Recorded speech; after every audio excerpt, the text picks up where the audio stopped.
Hello, કેમ છો મારા વાલા મિત્રો? Good morning. આજે 23/7/2024 અને મંગળવારનો દિવસ. આજે મંગળ થાય છે કે કેમ એ આજના બજેટ ઉપરથી આપણને ખબર પડશે.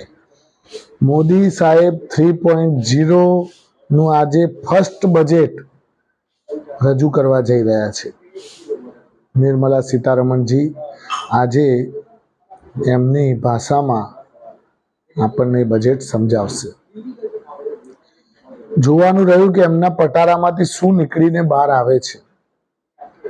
એ કંપનીના જે તે કંપનીના જે શેર્સ હોય એને કઈ રીતે ઇન્ફ્લુઅન્સ કરે છે એ બજેટ, એના ઉપર ડિપેન્ડ કરતું હોય છે મિત્રો.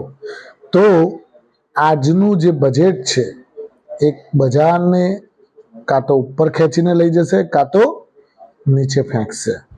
કઈ બાજુ જશે એ હું નથી જાણતો કે ના તમે પણ જાણતા, પણ આજનું બજેટ ચોક્કસ પહેલું બજેટ છે તો આપણને કંઈક સારું મળે એવા નિવેશકોના તરફથી, એટલે કે જે લોકો ઇન્વેસ્ટરો છે એમના તરફથી એવી આશા સેવાઈ રહી છે કે કંઈક સારું જ આપશે.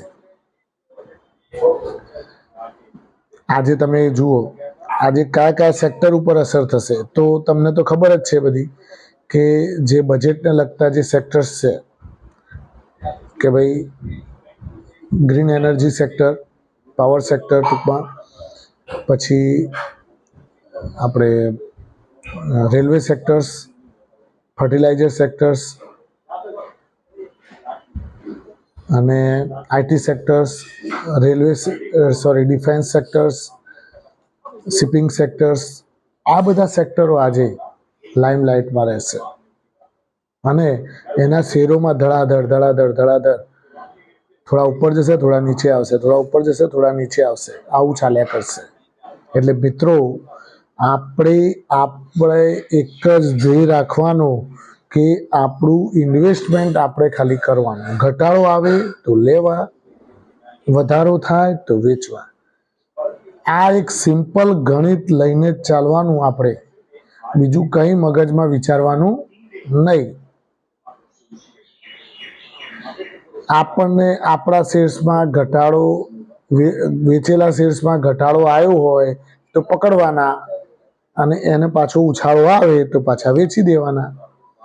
કારણ કે મિત્રો આ શેર માર્કેટ છે. શેર માર્કેટમાં આવા ઇવેન્ટ તો અવનવા આવતા જ રહેશે અને ઇવેન્ટ બેઝ ચડ ઉતર તો રેગ્યુલરલી થવાની જ છે અને સેન્સિટિવ છે શેર માર્કેટ, એકદમ સેન્સિટિવ.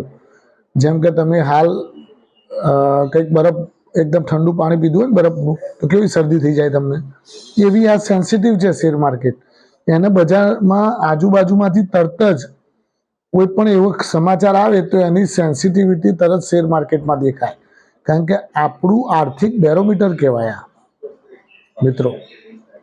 એટલે કોઈ પણ શેર્સમાં કામ કરતા પહેલા તમારે તમારી જાતે નિર્ણય લેવાનો કે મારે હવે આ શેર્સમાં શું કરવું. સ્ટોપ લોસ અવશ્ય રાખવાનું. કોઈ પણ શેર્સ તમે લો તો એમાં તમારે સ્ટોપ લોસ અવશ્ય શીખો, થોડું શીખવાનું. આના માટે કોઈ કહેવા ના આવે. માન લો કે તમે 55 રૂપિયામાં સુઝલોન લીધો, એક વસ્તુ આ તો ઉદાહરણ તરીકે આપું છું, 55 રૂપિયામાં સુઝલોન લીધો, તમારે જાતે સ્ટોપ લોસ નક્કી કરી દેવાનો કે ભાઈ 50ની અંદર ઉતરશે ને તો હું આને વેચી નાખીશ. ખાલી 50નો સ્ટોપ લોસ, કાં તો 48નો સ્ટોપ લોસ. આનાથી નીચે જશે એટલે ભલે લોસ તો લોસ, હું નીકળી જઈશ. અને એ સ્ટોપ લોસ રાખીને તમારે એને હોલ્ડ કરવાનું અને ઉપર જાય એટલે તમારે એક ટાર્ગેટ નક્કી કરવાનો કે ભાઈ મને આમાં 20% રિટર્ન મળે એટલે હું વેચી દઈશ. ધીમે ધીમે કાં તો વેચવાનું ચાલુ કરીશ. તો તમે 65 આવે એટલે પાછા 20% વેચો, 75 આવે એટલે 20% વેચો, 85 આવે એટલે 10% વેચો. એ રીતે ધીમે ધીમે તમારો સ્ટોપ લોસ ઊંચો કરતો જવાનું અને તમારે એને વેચતા જવાનું. એટલે મિત્રો તમારે તમારા જીવનમાં સ્ટોપ લોસ વસ્તુ સારી કામમાં આવશે ટ્રેડિંગ પર્પઝ માટે. ટ્રેડિંગમાં હંમેશા સ્ટોપ લોસ રાખવાનું. બીજું એક મિત્રો ખાસ કહેવાનું કે જે અત્યારની જનરેશન છે 18 વર્ષથી લઈ અને 25 વર્ષની આ જે જનરેશન અત્યારે જે યંગ આપણું ઇન્ડિયાનું જે ભવિષ્ય છે એ સ્ટોક ઓપ્શન ટ્રેડિંગ કરી રહી છે. અમને જાણવા મળેલું છે કે 18 વર્ષથી 25 વર્ષના જે વયના જે યુવાનો છે, જે આપણું ઉગતું ધન છે આપણું દેશનું, એ ધન અત્યારે ઓપ્શન ટ્રેડિંગ તરફ વળી ગયું છે. ખરેખર આ ખરાબ સમાચાર છે. ઓપ્શન ટ્રેડિંગ શું કામ કરવું જોઈએ ભાઈ? મને તો એ જ સમજાતું નથી. જો મારા આ વિડીયો 18 વર્ષથી 25 વર્ષના યુવાનો જોતા હોય તો એમને મારી ખાસ નમ્ર વિનંતી છે કે મિત્રો, તમારું હજુ તો દુનિયા તમારે જોવાની બાકી છે. તમારે ઓપ્શન ટ્રેડિંગમાંથી દૂર રહેવું જોઈએ. ઓપ્શન ટ્રેડિંગ કરતા, કારણ કે ઓપ્શન ટ્રેડિંગમાં કોઈ કમાયું નથી ભાઈ, અને જે કમાયા છે એનાથી ડબલ ગુમાઈને ગયા છે. કોઈ ઘેર લઈને ગયું હોય એવા મને બતાવો 5 ઉદાહરણ કે જે કમાઈને ઘરમાં લઈ ગયા હોય, બંગલો બાંધ્યો હોય. ઓપ્શન ટ્રેડિંગ, કોલ પુટ, આના ઢીકણું ફલાણું આ બધું કરવાનું નહીં આપણે. કારણ કે નાના યુવાનો છો તમે ઉગતું ધન છો. હા, તમે ક્યાંક જોબ કરતા હોય તો તમારી પાસે પૈસા બચે તો તમે સિસ્ટમેટિક ઇન્વેસ્ટમેન્ટ કરો. તમે સારા શેર્સમાં ઇન્વેસ્ટ કરીને તમે બેસી રહો, એનું ડિવિડન્ડ લો, એની જર્નીને તમે એન્જોય કરો.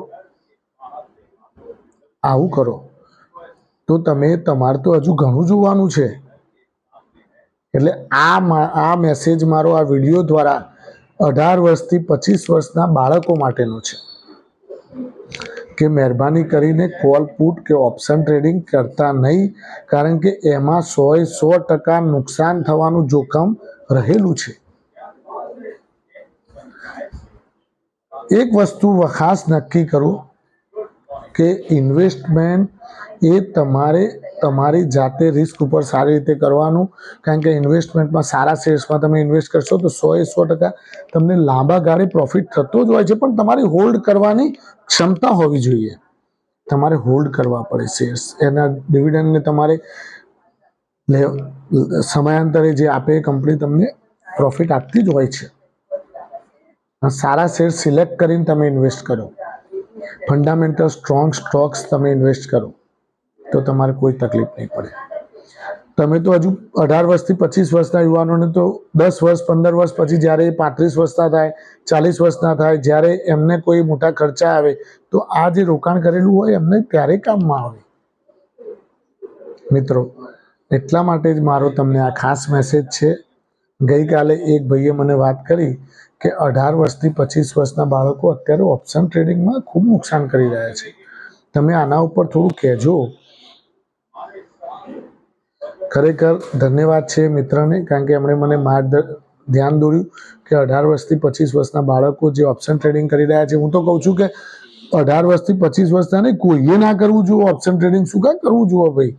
આ એક જાતનો વ્હાઇટ સટ્ટો છે, આમાં આપણે પડાય જ નહીં. હા, પડો, પણ કેવું કે રિસ્ક તમારે એપેટાઇટ રાખવાનું, રિસ્ક માથે લઈને ફરવાનું.